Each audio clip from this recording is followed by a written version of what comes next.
We often treat perfectionism like a humble brag in job interviews.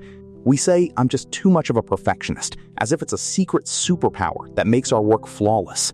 But in the world of clinical psychology, perfectionism isn't a badge of honor. It's a psychological straitjacket.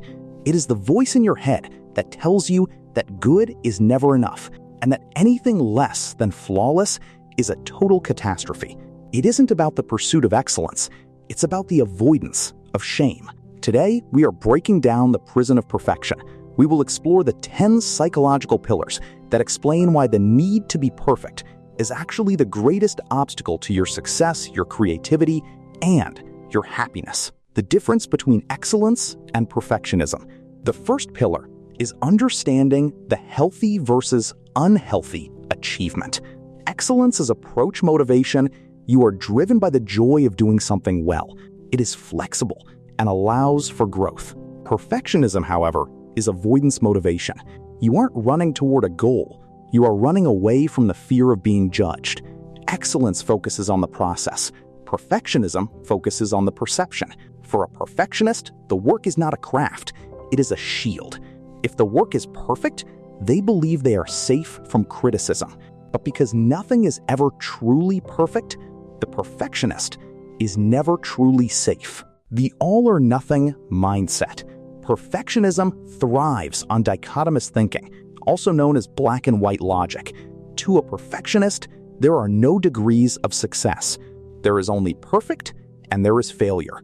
If you get a 95% on a test, your brain doesn't see the 95% you achieved, it hyper-focuses on the 5% you missed. This mindset creates an environment of constant micro-failures. Because 100% is statistically rare, the perfectionist spends most of their life feeling like a failure, even when they are outperforming everyone around them. This cognitive distortion makes it impossible to build momentum because every small flaw feels like a reason to quit. The procrastination paradox. Why do perfectionists struggle so much with deadlines? Point 3 is paralysis by analysis. Because the stakes are so high, because the work must be perfect, the brain views the task as a threat. To protect you from the pain of producing something imperfect, your brain chooses procrastination. You aren't being lazy, you are being terrified. You wait until the last possible second so that if the result isn't great, you can tell yourself, "It wasn't because I lacked talent, it's just because I didn't have enough time." Procrastination is a defense mechanism that allows the perfectionist to protect their ego from the reality of their limitations. Conditional self-esteem. For the perfectionist, self-worth is variable. It is not a fixed internal belief. It is a stock market that crashes every time they make a mistake. In psychology, this is called contingent self-esteem. If you succeed, you feel worthy of love and respect for an hour. If you fail, you feel like a fundamentally flawed human being. This creates a life of high-stakes living. You can never relax because you are only as good as your last achievement.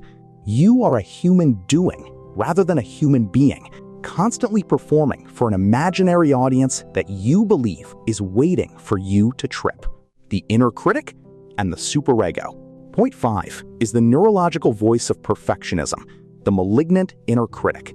In psychoanalysis, this is often linked to an overactive superego, the part of the psyche that internalizes societal and parental rules.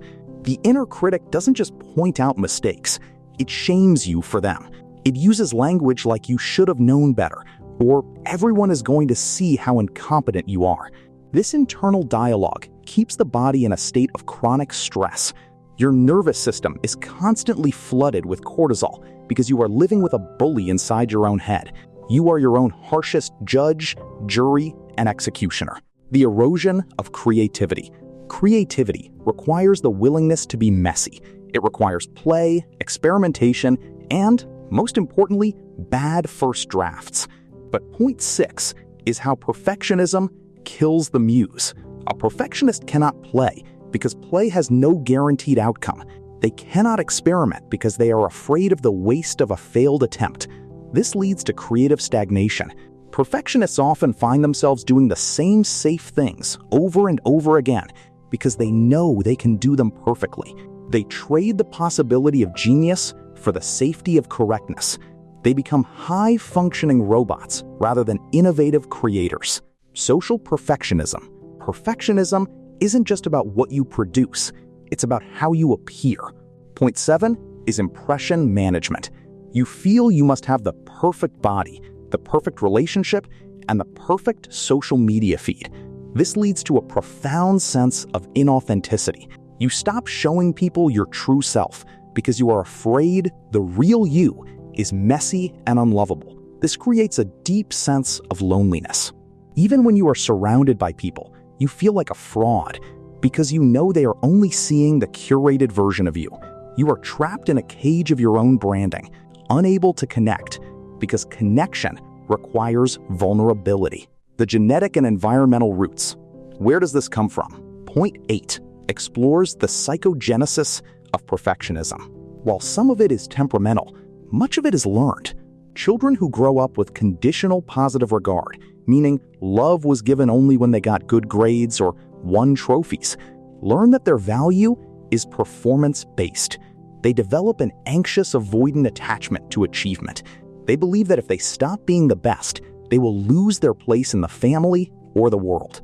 Perfectionism is a survival strategy developed by a child who felt that being average was dangerous. The physical toll. Your mind might demand perfection, but your body cannot sustain it. Point 9 is the somatic cost. Perfectionism is highly correlated with chronic fatigue, insomnia, migraines, and digestive issues. Because the perfectionist is never off, their parasympathetic nervous system, the part that allows for rest and digest, never fully activates. They live in a state of hyper-arousal. Over years, this chronic tension leads to physical breakdown. The body eventually vetoes the mind's demands. Many people only recover from perfectionism when a physical illness finally forces them to stop. The reframe, the power of wabi-sabi. The final point is the path to freedom, the practice of imperfection. In Japanese aesthetics, there is a concept called wabi-sabi, which finds beauty in things that are imperfect, impermanent, and incomplete. To heal, the perfectionist must learn to value optimalism over perfectionism. Optimalism is the realization that done is better than perfect, and that good enough is often the most efficient path to success. It's about practicing self-compassion, treating yourself with the same kindness you would show a friend who made a mistake. You have to learn that your mistakes don't make you less than, they make you human. Breaking the lens. Perfectionism is a lens that distorts everything you see. It turns a beautiful sunset into a list of things you should have done today. It turns a compliment into a pressure to do better next time.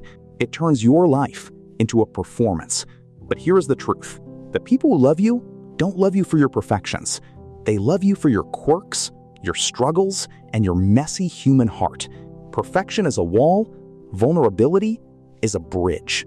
If you want to be truly successful, you have to be brave enough to be bad at something. You have to be brave enough to fail.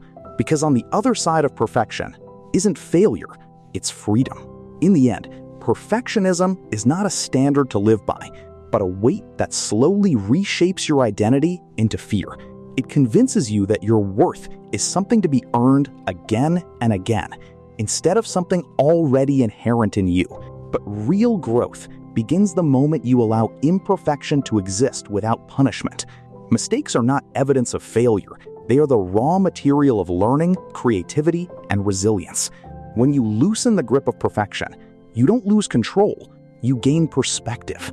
And in that space, where flawed is finally accepted, you discover something far more powerful than perfection: peace.